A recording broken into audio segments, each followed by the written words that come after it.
bagong task na ipapa-dare sa mga kasama. Masakit sa eyes lang. Sige. Anong dare mo, mami? Tanggal ka na isang buhok hiraki sa kilikili sa boys' bedroom. Tomorrow morning. Sige, sabi ko, Rocky, sumama ka sa kwarto. Oy, oy, Ay, oy. Rocky, samahan mo ako sa kwarto. Hindi talaga. Hindi talaga. madaya I was just holding it like this and I let it go. Sige, anong dare? Gisingin ka, so kailangan mauna ako sa kanilang kwarto. Wake up ko na. Sige, sige. Sige.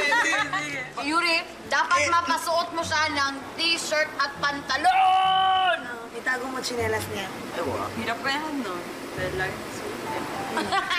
Itin mo si Hermes. Hindi mag-clip. Para mapadali ang task niya.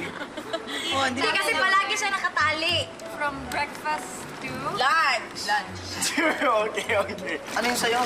I-curl si Hermes at lagyan ng lipstick si Daddy Pat sa lips. Akin yun ah. Oh, Alright.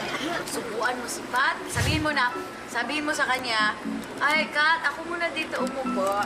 Tapos subuan mo siya ng dapat limang beses mo siya pwede dapat subuan. Sa mga failed na task, each task na na-fail. Okay. Tayong lahat maglalagay ng something sa mukha. Sige. Yung mga iba magsulat ng kung anong gusto sa face. Pwede loser, pwede whatever, kahit ano. Nang gabing din iyon, ginawa agad ni Mariel ang una niyang dare. Oh, no! Ay, gusto ko si Daddy! Game na game si Daddy! Oh, wow! Daddy! Ayan! Ako din ni Daddy, ikis mo ako. Wala na yung pagdating. Okay, Mami Kat! Si Mami Kat! Hindi namin yan tatanggalin, Daddy. Okay, Mami Kat! Mami Kat! Ginagalan pa ako. Baka tagalan mo. Pwede ko magat, bebe, no? Idol, ang galing mo, idol, idol. Mahiya ako sa Idol. lahat. Thank you. Ang galing mo.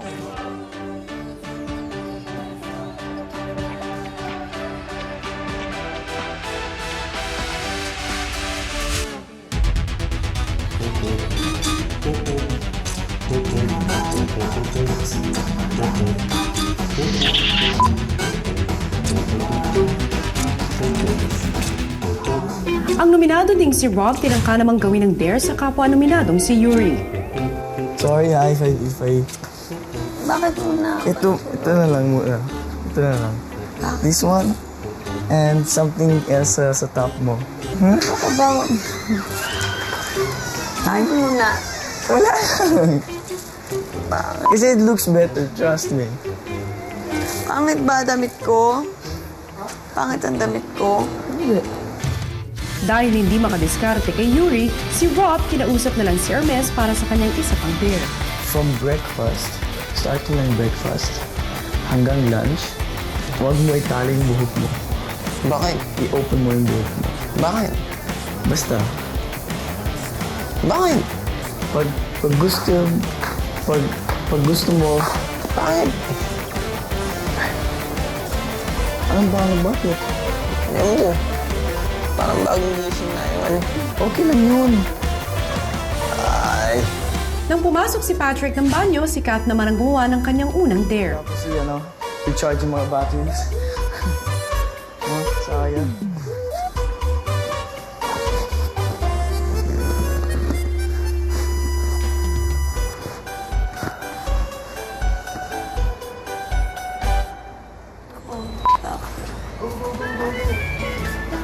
Dito lang yan. Yung tinilas ko.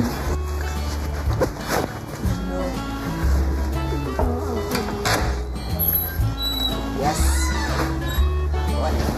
Yung tinilas ko.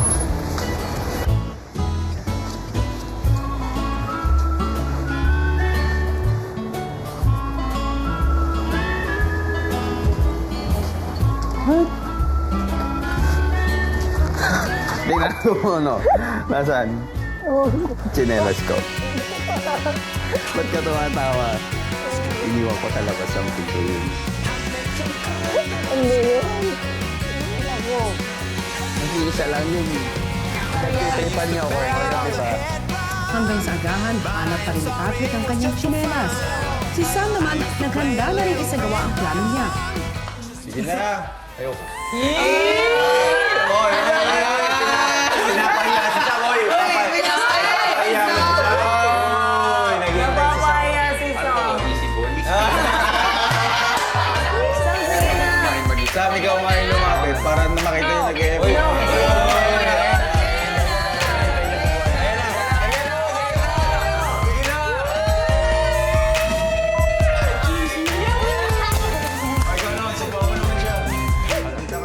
Si Kat nagpasaring na rin kay Rocky para sa kanyang ikalawang dare.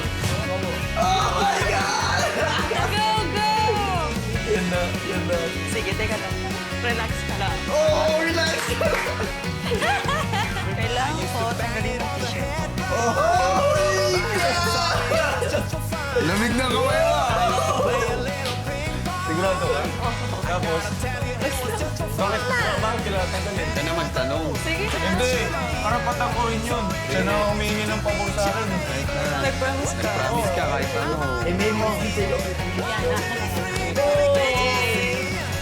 Ngayon, kailangan kong gawin mo. Taas mo braso mo. Bubunatan mo ako ng sa kilikili. Taas. Please. Parang may surprise. Uy.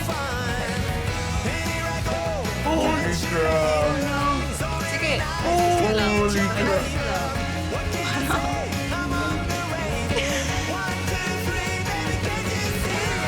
Okay. Thank you. Pagsapit ng gabi, patuloy ang pangungulit ni Mariel para sa kanyang dare kay Hermes. Basta para sa'yo to, swear. Anong para sa akin? Ayaw mo. O part lang. Basta ilagay ko lang yan. May lagay mo na sa akin? Okay na. Paglaruan niyo ako, ayan naman ang aking papel sa buhay. That's so gay. Sige, maganon ka lang. Hey, I'm Mariel Sorino from Davao City. Yeah! Ano ba, mga dare nila kagabi yun. Nasa jacuzzi sila. Nagmagawa sila ng sarili nilang task para pahirapan ang buhay nila.